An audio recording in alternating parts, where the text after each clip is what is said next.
Merci Médoc. 4e et dernier jour de Japan Expo, mais pas le moins important, loin de là. Et d'ailleurs, n'oublions pas Comic-Con, car là-bas aussi on trouve beaucoup de cosplays, aux influences très variées. Jaden est allé à la pêche aux infos pour nous. Ta tenue m'a tapé dans l'œil, tu peux m'en dire plus dessus? Alors, je suis cosplayé en Prince Zuko, un personnage de l'anime Avatar. C'est un personnage, le maître du feu en fait.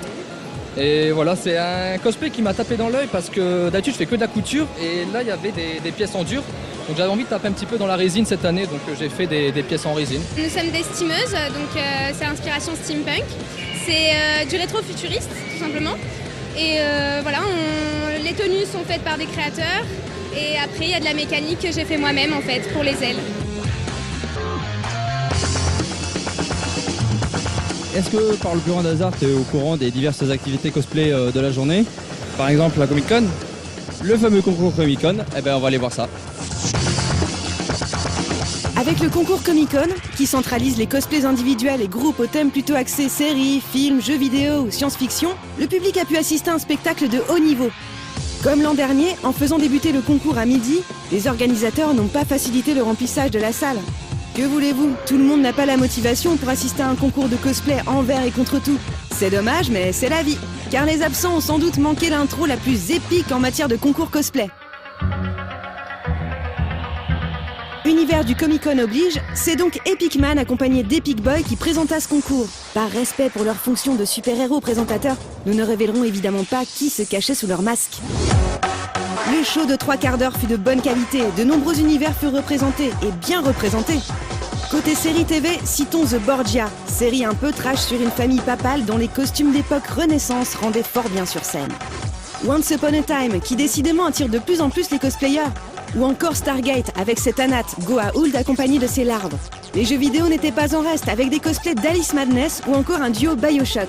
Une saga MP3 s'invita même au concours, avec un duo sympathique tiré de Reflets d'acide. On notera pour les cosplays individuels les performances de la Sœur de Bataille, issue de l'univers de Warhammer 40 000, avec une prestation très originale sur le générique légèrement remanié de Pokémon. Et la démoniste T6 de World of Warcraft, cette dernière ayant été doublement primée pour la qualité de sa prestation et de son costume. C'est même un coup triple avec son prix déjà obtenu jeudi. Très étonnée du prix Presta, parce que d'habitude j'en ai jamais. Trop stressée, je loupe, mais là, j'étais contente. Et le prix costume, très heureuse parce que ça fait très longtemps que je travaille dessus. Alors je voulais montrer deux côtés de mon personnage. Le côté très diabolique, sombre, et le côté féminin au moment où j'ai enlevé le casque. Bon, assez difficile avec la perruque, et à la fin la chute avec les ailes. Je crois que j'ai eu un petit souci au niveau des ailes, mais il paraît que ça allait. Concernant les groupes, le duo Matrix nous a offert un petit moment de nostalgie. Le duo Iron Man tira son épingle du jeu, surtout par sa mobilité et son clin d'œil musical, emportant ainsi le premier prix prestation.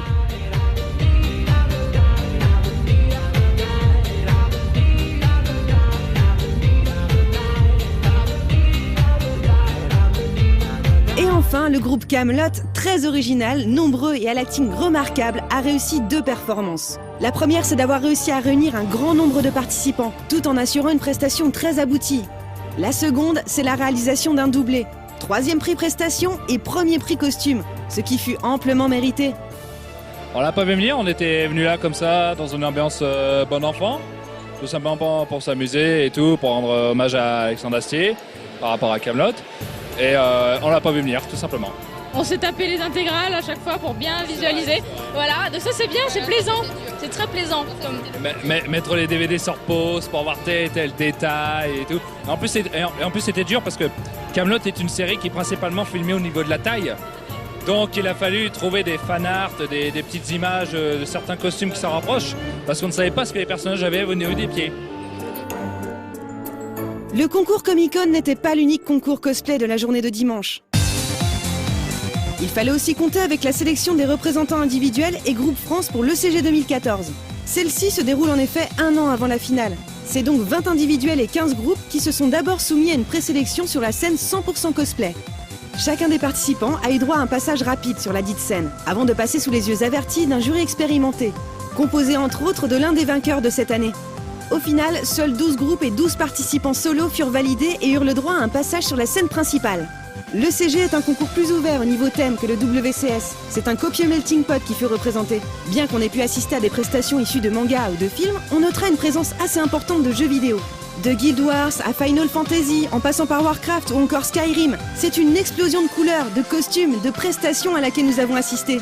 Chacun donnant son maximum pour accéder au titre de représentant français.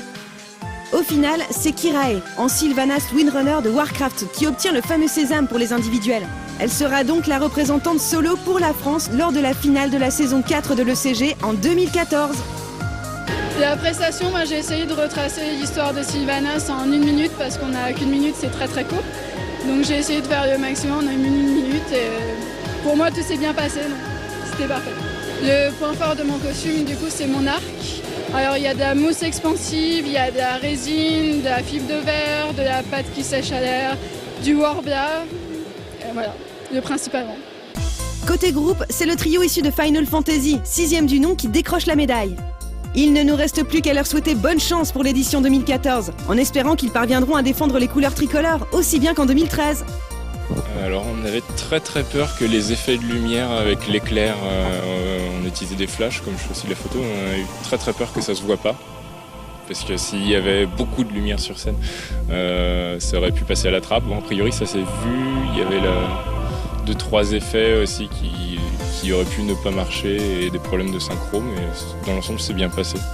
Difficulté de l'ECG, c'est que c'est 50% costume, 50% prestation, donc il faut vraiment avoir quelque chose qui combine les deux, quoi. Si on a des très beaux costumes mais que la prestation ne suit pas, le public va se lasser, ça sera pas bien. Si la prestation elle est bien mais que les costumes ne suivent pas, bon, c'est dommage. Donc il faut vraiment avoir un bon équilibre entre les deux.